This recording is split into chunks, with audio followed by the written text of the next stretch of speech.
saudara pengurus ketiga, ibu bapak hadirin, singkat saja, alhamdulillah malam ini atas izin Allah Bapak Menteri bisa hadir di tengah-tengah kita, amin. Ini tidak kebetulan, tetapi ini adalah sudah ada dalam catatan Allah Subhanahu wa Ta'ala. Maka memperingati malam nuzulul Quran, saya akan cerita sedikit bahwa Al-Quran itu tadi sudah disampaikan. Al-Quran itu adalah satu-satunya kitab suci yang masih terjaga hingga saat ini. Kenapa bisa terjaga? Karena yang menjaga kitab Al-Quran bukan hanya manusia, tetapi Allah langsung yang menjaga sesuai firman-Nya, inna nahnu nazzalna dzikra wa inna lahu lahafidun. Kami yang menjaga Al-Quran. Kalau bahasa kami berarti Allah melibatkan makhluk. Maka kita yang malam ini berkumpul dalam rangka memperingati malam nuzul Quran, mudah-mudahan dicatat jadi keluarganya Allah, amin. Termasuk orang yang menjaga Al-Quran. Yang kedua, apa itu nuzul Quran? Beda, ada nuzulul Quran, ada Lailatul Qadar. Dijelaskan bahwa bulan Ramadan ini bulan diturunkannya Al-Quran. Maka kita wajib berpuasa di bulan Ramadan karena memuliakan Al-Quran. Allah ketika memuliakan, memerintahkan untuk memuliakan sesuatu hal yang luar biasa, itu Allah dengan memerintahkan puasa. Maka Nabi ketika hari Senin berpuasa, Nabi Muhammad ditanya, ya Rasulullah, kenapa engkau di hari Senin berpuasa? Apa jawab Nabi? Karena hari Senin aku dilahirkan, hari Senin aku diangkat menjadi Rasul, hari Senin aku memindahkan Hajar Aswad, dan hari Senin nanti aku akan diwafatkan oleh Allah Subhanahu wa Ta'ala. Lahirnya hari Senin, maka Nabi Muhammad memperingati dan memuliakan hari lahirnya dengan melakukan ibadah puasa. Kalau orang kampung baru, kita kalau memperingati ulang tahun, puasa apa makan-makan? Nggak ada puasanya, makan-makan, benar ya? Nah, malam Lailatul Qadar itu adalah malam penurunan Al-Quran secara global. Secara global keseluruhan ada 6.600 sekian ayat. Ada 114 surah diturunkan oleh Allah, yang tadinya Al-Quran disimpan oleh Allah di dalam Lauhul Mahfuz. Lauhul Mahfuz sudah kita kenal, bal huwa Qur'anun majidun fi lauhin mahfuz. Lauhul Mahfuz, lauh itu papan, Al-Mahfuz yang terjaga. Di Lauhul Mahfuz disimpan kitab Taurat yang asli. Di dalam Lauhul Mahfuz disimpan kitab Injil. Di dalam Lauhul Mahfuz disimpan suhuf-suhuf para nabi, termasuk suhuf Ibrahim dan suhuf Musa, serta kitab-kitab suci lainnya disimpan oleh Allah di dalam Lauhul Mahfuz. Juga termasuk kodok manusia. Sebelum kita dilahirkan ribuan bahkan jutaan tahun yang lalu, sebelum kita dilahirkan ke muka bumi ini, sudah ada kodok, catatan dan ketetapan Allah yang disimpan di dalam Lauhul Mahfuz. Akan menjadi apa kita, akan masuk kemana kita, akan seperti apa kita, semuanya sudah dicatat di dalam kodoknya Allah. Bu, lihat sini, Bang Sandi sama saya 1-2 gantengnya. Bentar.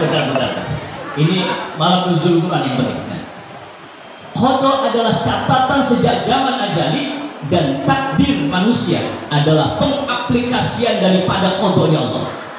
Muncul pertanyaan, Ustadz, takdir manusia itu bisa dirubah apa enggak? Kira-kira bisa dirubah apa enggak? Kata siapa lu, ngomong enak aja. Bisa enggak takdir kita dirubah? Bisa. Sebagaimana firman Allah, innallaha la yughayyiru ma biqaumin hatta yughayyiru ma bi anfusihim. Allah enggak akan merubah kita kecuali kita sendiri yang mampu merubah keadaan kita. Ini almarhum Kiai Dasmi Adnan, ayahanda saya sampai punya pesantren segini besar di Jakarta. Ini yakin saya bahwa almarhum mendapatkan keberkahan daripada malam Lailatul Qadar. Amin. Kami keluarga miskin, gak punya apa-apa. Ayah saya anaknya 12, Kiai rata-rata anaknya banyak. Alhamdulillah. Kenapa Kiai anaknya banyak? Karena Kiai pakai sarung dulu ya. Benar itu cocok. Benar. Dia pakai sarung dulu. Kalau anak Kiai pakai sarung biarin ya. Alhamdulillah. Biar anak Kiai banyak daripada anak copet banyak. Kesini anak Kiai banyak. Almarhum ayahanda kami itu orang gak punya, tapi beliau yakin dakwah dulu dari Cirebon. Beliau adalah seorang jurkam P3. Setiap ceramah zaman itu ditangkap, ceramah di penjara zaman itu. Lalu ayahanda saya hijrah dari Cirebon pindah ke Jakarta. Alhamdulillah di bulan suci Ramadan, tepatnya di 10 terakhir bulan Ramadan, Allah berikan rizki yang luar biasa. Allah pertemukan ayahanda kami dengan anak daripada penguasa saat itu, dan Allah berikan rizki, dikasih uang sedekah gara-gara ayah saya itu jadi kiai sembur. Ngerti kiai sembur? Kiai ngobatin orang. Ya, ayah saya punya doa. Apa doa yang paling hebat? Itu orang Cirebon punya doa, Bu. Ini doanya luar biasa. Kalau bapak-bapak punya istri cerewet, dulu saya diajarin oleh ayah saya. Kalau punya bini cerewet, ada nggak yang cerewet di sini? Kalau punya istri cerewet, istrinya lagi tidur, bapak-bapak ambil air segelas, lalu didoain. Ini doanya orang Cirebon. Gimana Ustaz doanya? Bismillahirrahmanirrahim. Cincalingkem, buntutnya mangap, cangkangnya mingkem. Mingkem, bini gua yang namanya Kartem. Mingkem, istrinya lagi tidur, sembur ke mukanya. Insya Allah bangun tidur ngamuk, Pak. Insya Allah ngamuk. Hadirin, ini ilmu Quran. Ada lagi katanya kalau mau ceramah supaya jangan diganggu, ya, jangan diganggu bangsa jin, merkayangan, elailu, banaspati, gendru, tek-tek, kemang-mang, wewe, sisrah, pocong, suster, ngesot, sundal. Itu ilmunya orang zaman dulu. Maka ulama-ulama zaman dulu sakti. Kenapa mereka sakti? Mereka puasa, mereka riyadhah. Nabi Yunus alaihissalam ketika taubatnya diterima oleh Allah, beliau puasa di dalam perut ikan hiu yang besar sambil berucap taubat kepada Allah dengan kalimat la ilaha illa anta subhanaka inni kuntu. Kiai zaman dulu, mereka para pejuang di Jombang, di Cirebon ada namanya Ki Abbas. Saking ahli riyadhah, ahli puasa, ahli Quran, ahli baca Quran. Kalau kiai itu berjuang, ini maaf, kacang hijau diambil, dilempar jadi tentara. Hebat nggak? Itu doanya langsung tembus kepada Allah. Kenapa? Ahli riyadhah, ahli puasa. Makanya kiai zaman dulu mah kurus-kurus, begeng-begeng. Kiai zaman sekarang mah gendut-gendut. Nggak ada yang kurus, kebanyakan berkat. Saya nggak nyinggung Bang Amri, nggak. Hadirin dimuliakan, kalau manusia dicatat oleh Allah pengaplikasiannya takdir itu di dunia, maka takdir itu bisa dirubah. Siapa yang bisa merubah takdir? Hanya Allah. Bagaimana caranya agar takdir kita bisa dirubah? Dengan cara yang satu ini. Dengan cara apa? Yaitu dengan doa. Tidak ada yang mampu merubah takdir kecuali doa. Orang yang seharusnya tidak jadi apa-apa tapi diizinkan oleh Allah dengan siang malam berdoa memohon kepada Allah. Tidak ada doa yang tidak dikabulkan oleh Allah Subhanahu wa taala. Allah, Nabi bersabda, "Inna rabbakum hayyun karim." Tuhanmu itu Maha Pemalu. Allah itu Maha Pemalu. Maka sifat Nabi Muhammad syadidal haya. Nabi itu sangat malu. Maka orang kalau malu pasti ada imannya. Al-haya'u minal iman. Malu itu sebagian daripada iman. Maka orang kalau sudah tidak punya malu, maka imannya rotoh. Terakhir, hadirin yang dimuliakan oleh Allah, itu malam penurunan Al-Quran dari Lauhul Mahfuz ke langit dunia disebut dengan Baitul Izzah. Seluruh makhluk dipingsankan kecuali Jibril yang membawa Al-Quran sampai ke langit dunia. Rasulullah Muhammad dilahirkan dalam keadaan yatim. Rasulullah Muhammad dilahirkan dalam keadaan yatim. Dilahirkan ayahnya sudah meninggal dunia, betul? Namanya siapa? Namanya ayahnya? Namanya Abdullah. Abdullah punya ayah namanya Abdul Muttalib, punya ayah namanya Hashim, punya ayah namanya Abdi Manaf. Abdi Manaf punya ayah namanya Qusay. Qusay punya ayah namanya Hilal. Hilal punya ayah namanya Lu'ay, Ghalib, Fihr, Ilyas, Nizar, sampai dengan Ma'adi, sampai dengan Adnan, sampai dengan Ismail alaihissalam, sampai dengan Ibrahim alaihissalam. Maka di dalam doa kita ketika membaca tahiyat kita baca Allahumma salli ala Sayyidina Muhammad wa ala ali Sayyidina Muhammad kama sallaita ala Sayyidina Ibrahim dibawa. Maka salah satu tujuan Isra Mi'raj kenapa Rasulullah Muhammad harus Isra dari Masjidil Haram ke Masjid Aqsa, karena Rasul diperintahkan oleh Allah yang pertama diperlihatkan kiblat pertama umat Islam di Palestina, yang kedua Rasulullah Muhammad datang berziarah kubur ke kubur Nabi Ibrahim sebagai bentuk kesolehan anak, karena yang mendoakan Nabi Muhammad menjadi nabi pemimpin seluruh dunia, seluruh alam itu Nabi Ibrahim alaihissalam. Betulkah yang mendoakan Nabi Ibrahim? Iya, buktinya Al-Quran yang berkata, Allah berfirman dalam Al-Quran ketika selesai membangun Ka'bah, Nabi Ibrahim berdoa. Apa doanya? Rabbana wa ba'as fihim rasulan minhum yaslu alaihim ayatik. Ya Allah, nanti lahirkan di samping Ka'bah ini, di samping rumahmu yang mulia ini, rasulan, satu orang rasul saja. Tidak ada rasul yang lahir di Mekah, tidak ada nabi yang lahir di Mekah khusus untuk keturunan Ibrahim dari Ismail, yaitu Muhammad sallallahu alaihi wasallam. Nabi Muhammad lahir dalam keadaan yatim, usia 6 tahun ibunya meninggal dunia, ditinggal ayahnya, ditinggal ibunya, diasuh kakeknya, usia 8 tahun kakeknya meninggal dunia. Muncul pertanyaan, kenapa orang yang ada di sekeliling Rasulullah Muhammad diwafatkan oleh Allah? Jawabannya agar Rasulullah Muhammad akhlaknya tidak terkontaminasi dengan akhlak lingkungannya, dengan akhlak manusia lainnya, sehingga Nabi bersabda, "Adzabani Rabbi fa ahsana ta'dibi." Adzabani Rabbi, telah mendidik siapa? Rabbi, Tuhanku. Fa ahsana ta'dibi, maka aku adalah manusia yang terbaik akhlaknya. Sallallahu Nabi Muhammad. Nabi bertemu dengan Khadijah, wanita janda kaya. Nah ini ekonomi kreatif namanya.